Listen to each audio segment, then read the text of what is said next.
Hello दोस्तों, आज मैं एक अलग बात करने जा रही हूँ। आप लोग भी समझिए। जो मैं सिद्धार्थ शुक्ला के घर के आगे से, घर के आसपास से इन दिनों 3 दिन गए, उस तरफ से मेरा काम था कुछ, तो ऐसा एक अनहोनी हो जाता है। मैं वहाँ से जाती हूँ ठीक घर के आगे या थोड़ा इधर थोड़ा उधर, वहाँ मेरे गाड़ी का इंजन बंद हो जाता है। गाड़ी का ऐसे तो कुछ प्रॉब्लम नहीं है, मेरी गाड़ी की प्रॉब्लम नहीं है कुछ, तो फिर भी इंजन बंद हो जाता है। तो ब्रेक भी नहीं मारती हूँ, ब्रेक लगाने से भी हो जाता है। चाबी पे हाथ नहीं रखती हूँ, स्टीयरिंग पे हाथ रखती हूँ, तो फिर भी क्यों बंद हो जाते हैं पता नहीं। मैं नर्वस करती हूँ शायद। नर्वस होने से भी गाड़ी का क्या कनेक्शन है मेरे नर्वसनेस से। तो इसीलिए मुझे अजीब लगा, या मैं इस केस के छानबीन कर रही हूँ, या आत्मा से आत्मा का कनेक्शन है कुछ। आज जूम मीटिंग है 5 बजे जो ब्रह्मा कुमारियों का, वो मैं अटेंड करूँगी, प्रे तो करती हूँ इनके लिए, तो आत्मा को शांति दे।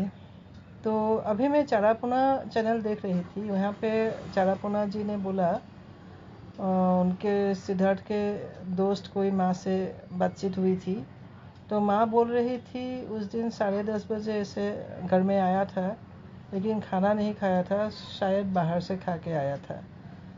कुछ अच्छा नहीं लग रहा था, इसलिए आइसक्रीम खाया, फिर पानी भी पिया, दवा भी ली, शायद गैस्ट्राइटिस का दवा लिया होगा।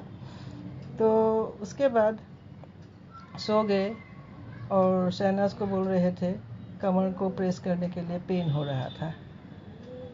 तो वही जाके फिर 3:30 बजे नींद खुली, फिर कमर को प्रेस करने के लिए बोला था, पेन के लिए।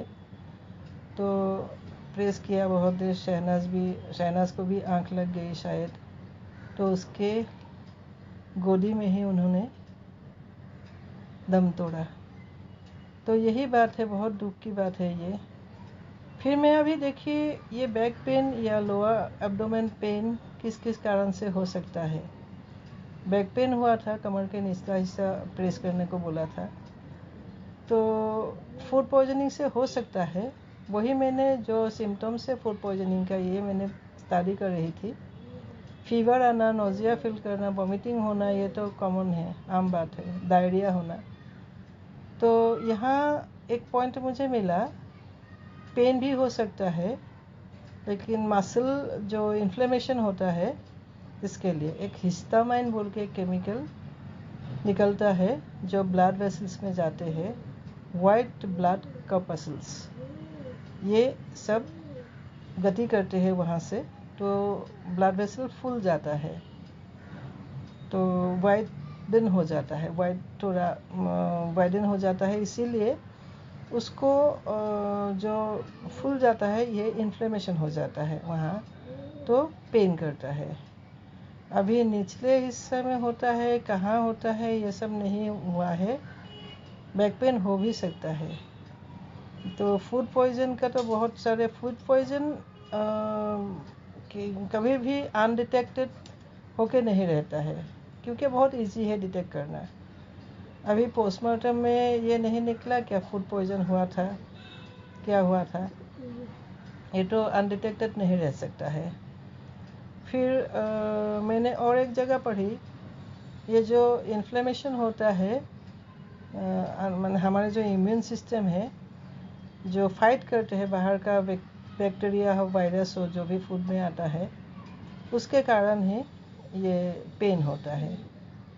और पेन के लिए ही उसने शायद जो पेन हुआ था, जो प्रेस करने को बोले थे, जो कमर का निचला हिस्सा, तो यही हुआ था शायद। या मुंह क्यों नीला पड़ गए थे, पॉइजनिंग तो है। मैंने सोचा था जो चीरफाड़ हुआ था पोस्टमार्टम के टाइम पे, इसीलिए दिखने में बुरा लगेगा, इसीलिए मुंह कवर करके रखा था, फेस।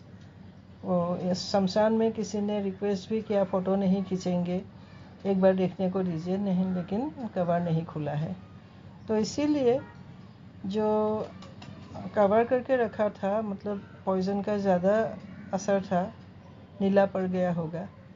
माँ ने भी बोली है तो नीला पड़ गए थे, शहनाज ने बोला तो शरीर नीला पड़ गए थे हॉस्पिटल ले जाने से पहले।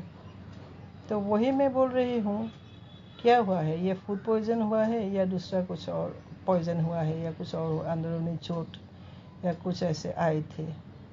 क्योंकि जो पेन हुआ है, पेन इसीलिए हुआ है वहाँ इन्फ्लेमेशन, तो बैक पेन ऐसे ही हुआ होगा। तो इसका ये डिटेक्ट नहीं कर पाए क्या? हम तो आर्टिकल पढ़ के ही बता देते हैं, डॉक्टर सब डिटेक्ट नहीं कर पा रहे हैं क्या फूड पॉइजन था कि नहीं था। इजी है फूड पॉइजन डिटेक्ट करना। देखती हूँ, और मेरी गाड़ी का जो इंजन बंद होता है उस जगह पे, वो मैं शॉक्ड हूँ क्यों बार बार हो रहा है। आज भी मैं बहुत दूर गाड़ी चला के आई, मारा की तरफ गई थी, एक बार भी बंद नहीं हुआ। तो वहाँ पर्टिकुलरली उस जगह पे क्यों बंद होते हैं। देखती हूँ आगे आगे क्या होता है, देखती हूँ क्या मिलता है, क्या खबर निकलती है। उनके आत्मा के लिए, शांति के लिए प्रे करती हूँ।